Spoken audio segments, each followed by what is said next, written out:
स्वागत है आपका हमारे YouTube चैनल पर। आज के इस वीडियो में जीके का 14वां भाग लेके आ रहे हैं। आप इस वीडियो का पीडीएफ भी डाउनलोड कर पाएंगे।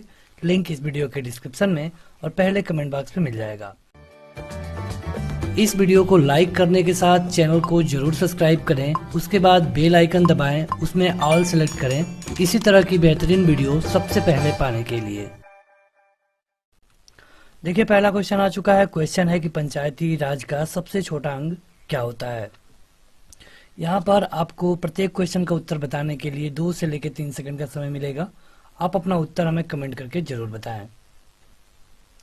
तो पंचायती राज के बारे में अगर आपको बताएं तो ये 3 स्तर पे पाया जाता है। 3 लेयर होता है। पहला जिला पंचायत, दूसरा ब्लॉक पंचायत और तीसरा ग्राम पंचायत।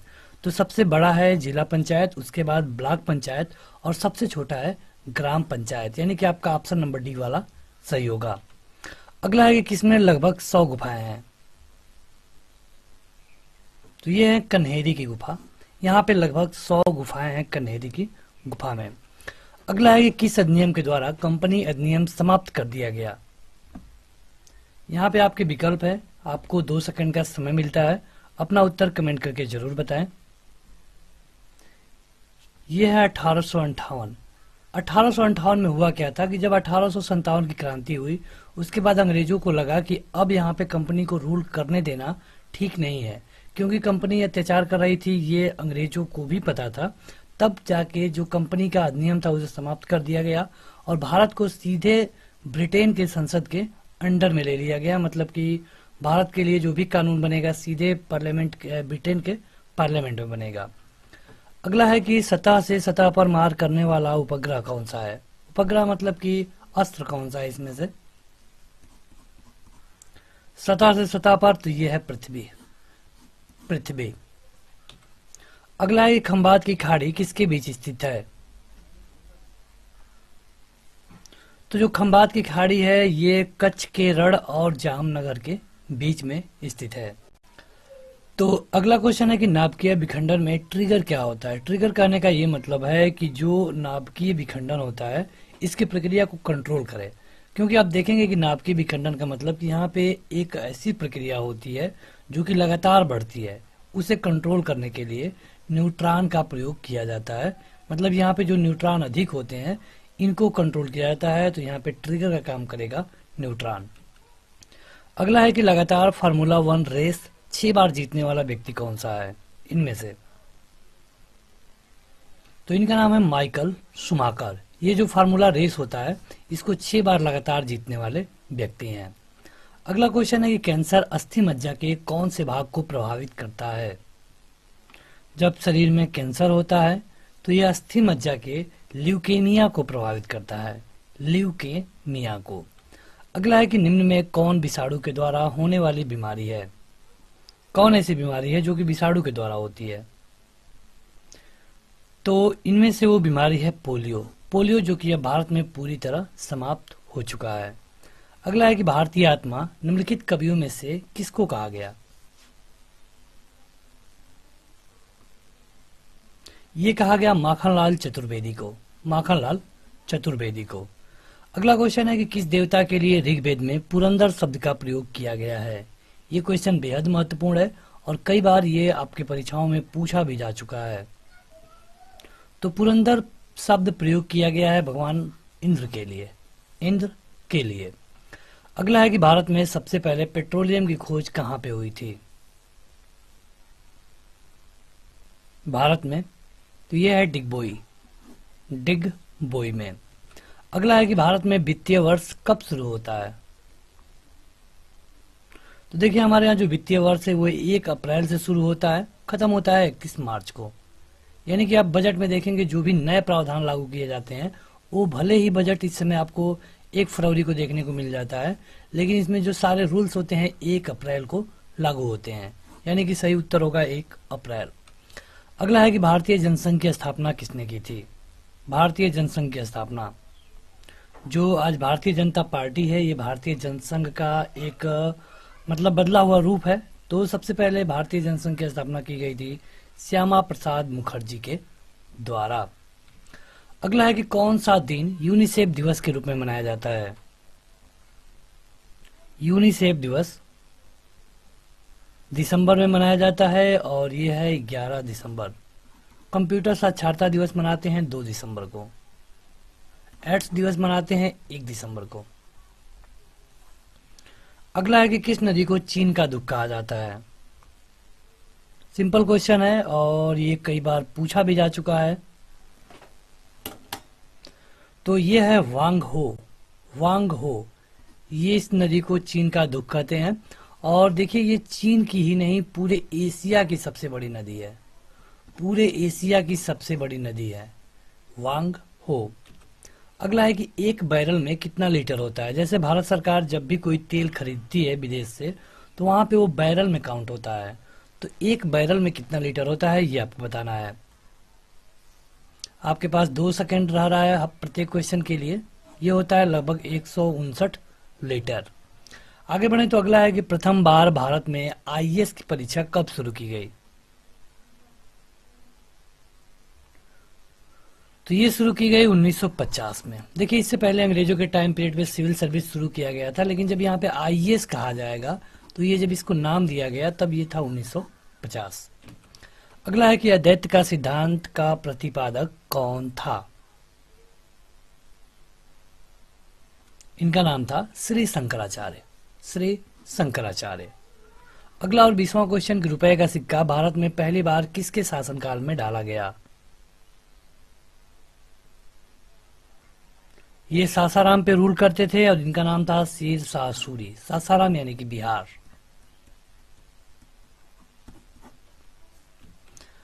तो वीडियो में आगे बढ़ें उससे पहले अगर अभी तक आपने इस वीडियो को लाइक नहीं किया है तो लाइक कर दीजिए। इसका पीडीएफ आप डाउनलोड कर पाएंगे, लिंक इस वीडियो के डिस्क्रिप्शन में और पहले कमेंट बॉक्स में मिल जाएगा। क्वेश्चन है कि भारत का महान विधि निर्माता किसको कहा जाता है। महान विधि निर्माता कहा जाता है मनु को, लेकिन अगर संविधान निर्माता पूछ लिया होता तब डॉक्टर भीमराव अंबेडकर को। अगला है कि फ्लोरेंस नाइटिंगेल का नाम किस युद्ध से संबंधित है। प्रथम विश्व युद्ध से नहीं, द्वितीय विश्व युद्ध से नहीं, क्रीमियन विश्व युद्ध से संबंधित है फ्लोरेंस नाइटिंगेल का नाम। अगला है कि जलियांवाला बाग की दुर्घटना किस वर्ष हुई। आसान क्वेश्चन है, बेहद महत्वपूर्ण भी है। तो ये हुआ था 1919 में। डेट था 13 अप्रैल का। कहां पे हुआ था, तो जलियांवाला बाग। कहां पे, तो अमृतसर, पंजाब में। पानीपत का प्रथम युद्ध किनके बीच लड़ा गया। पानीपत का प्रथम युद्ध हुआ था 1526 में। एक तरफ था बाबर, एक तरफ कौन था, ये आपको बताना है। एक तरफ था इब्राहिम लोदी। बाबर और इब्राहिम लोदी के बीच में पानीपत का प्रथम युद्ध हुआ। अगला है कि रणथंभौर वन्य प्राणी अभ्यारण्य भारत के किस प्रदेश में है तथा यह किसके लिए प्रसिद्ध है। तो रणथंभौर की अगर बात करें तो यह राजस्थान में है, लेकिन प्रसिद्ध है बब्बर शेर के लिए। बब्बर शेर के लिए। अगला है कि विश्व की सबसे ऊंची मुक्त रूप से खड़ी हुई संरचना कौन सी है। सबसे ऊंची भी हो और मुक्त रूप से खड़ी हो। तो यह है सीएन टावर। यह है सीएन टावर। अगला है कि बांग्लादेश की संसद का क्या नाम है। जैसे कि अमेरिका की संसद को कांग्रेस कहा जाता है, हमारे यहाँ भारत की संसद को पार्लियामेंट बोलते हैं, संसद बोलते हैं। बांग्लादेश की संसद को क्या बोलते हैं, ये आपको बताना है। इसे बोलते हैं जातीय संसद। जातीय संसद। अगला है कि बांग्लादेश का सृजन कब हुआ।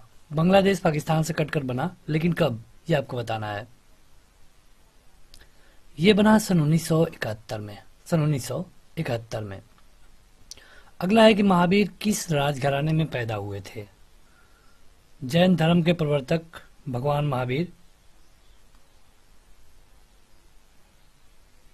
तो ये थे क्षत्रिय राज घराने में। अगला है कि मानसून का कारण क्या होता है। जो मानसून आपको देखने को मिलता है जिससे कि बारिश होती है, इसका कारण क्या होता है, ये आप हमें कमेंट करके बताएं। तो जो हवाओं का मौसमी उत्क्रमण होता है, ये होता है मानसून का कारण। अगला है कि फैजी निम्नलिखित में से किसके दरबार में रहते थे। फैजी का नाम आपने सुना होगा। तो ये रहते थे सम्राट अकबर के दरबार में, सम्राट अकबर के दरबार में। अगला है कि रोम किस नदी के किनारे स्थित है। अभी तक हमने 30 क्वेश्चन कवर कर दिया है, 31 क्वेश्चन कवर कर दिया है। आप अपना क्वेश्चन काउंट करते रहिए, वीडियो खत्म होने के बाद कमेंट करके आप बता सकते हैं कि 50 में से आपका कितना सही था। तो रोम है टाइबर नदी के किनारे, रोम। जैसे कि अगर लंदन किस नदी के किनारे है तो टेम्स, और कानपुर गंगा। दिल्ली किस नदी के किनारे है ये आप हमें कमेंट करके बताएंगे, दिल्ली। अगला है कि सिखवाद यानी कि सिखजम का प्रवर्तन कब हुआ था। ये हुआ था लगभग 1500 ईस्वी में। पृथ्वी की अपेक्षा चंद्रमा का द्रव्यमान लगभग कितना है। यह है 1/81, 1/81 पृथ्वी के सापेक्ष या अपेक्षा चंद्रमा का द्रव्यमान। अगला है कि सहारा मरुस्थल कहाँ पर स्थित है। जैसे हमारे यहाँ थार का मरुस्थल है, उसी तरह सहारा का मरुस्थल कहाँ पर है ये आपको बताना है। तो यह है उत्तरी अफ्रीका में, उत्तरी अफ्रीका में। भारत में अगर सबसे बड़ा मरुस्थल देखा जाए तो राजस्थान में थार का मरुस्थल। अगला है कि किस मुगल साम्राज्य के संस्थापक थे। मुगल साम्राज्य का संस्थापक कौन था ये आपको बताना है। सिंपल क्वेश्चन है, आपको बता दें कि 1526 में ये भारत आया। लगातार 26, 27, 28 और 29 4 युद्ध लड़े, चारों जीता और 1530 में इसकी मृत्यु हो गई। ये था बाबर। अगला है कि कालाहारी रेगिस्तान कहां पर है। कहां है कालाहारी। तो यह है दक्षिण पश्चिम अफ्रीका में। अगला है कि रेड क्रॉस के संस्थापक कौन थे। एक मेडिकल संस्था है जिसको कई बार नोबेल भी मिल चुका है। तो इसके संस्थापक का नाम है ड्यूरांट यानी कि JH ड्यूरांट। अगला है कि 100 साल का युद्ध किनके बीच लड़ा गया।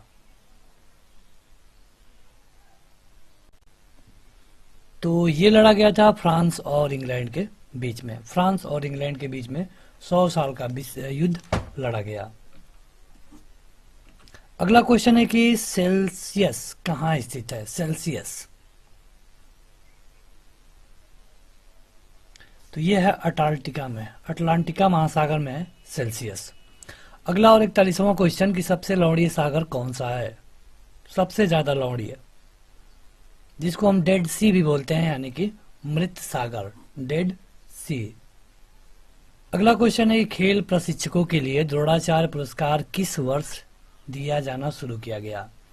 देखिए, जो द्रोणाचार्य पुरस्कार दिया जाता है ये हमेशा खेल प्रशिक्षक को दिया जाता है।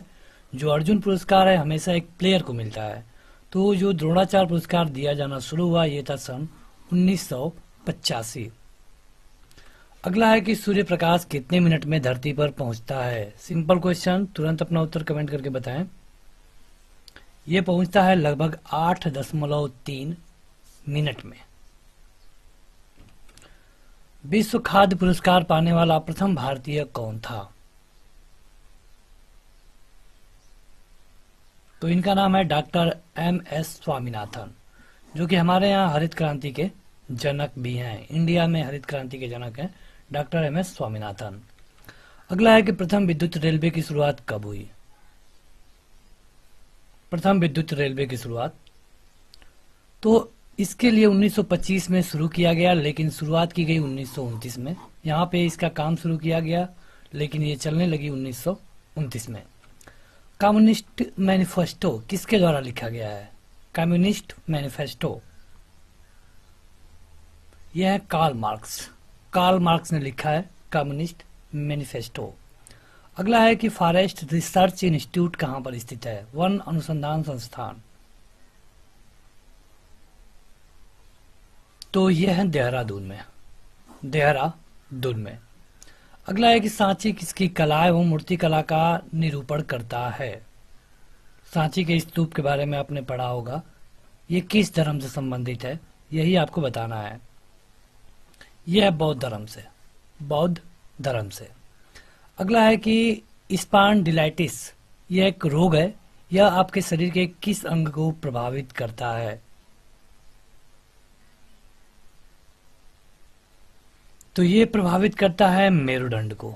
शरीर के जो मेरुदंड होता है उसको ये रोग प्रभावित करता है। अगला है कि जय जवान जय किसान, यह कथन किसने दिया? जय जवान जय किसान ये कहा गया था लाल बहादुर शास्त्री के द्वारा। लाल बहादुर शास्त्री ने इस कथन को दिया था। तो बस आज के इस वीडियो में इतना ही। इस वीडियो को लाइक करने के साथ इस ऐप को जरूर डाउनलोड करें, जहां पर आपको कई सारे टेस्ट मिलते हैं, वो भी बिल्कुल फ्री में। तो आज के इस वीडियो में इतना ही। Thank you.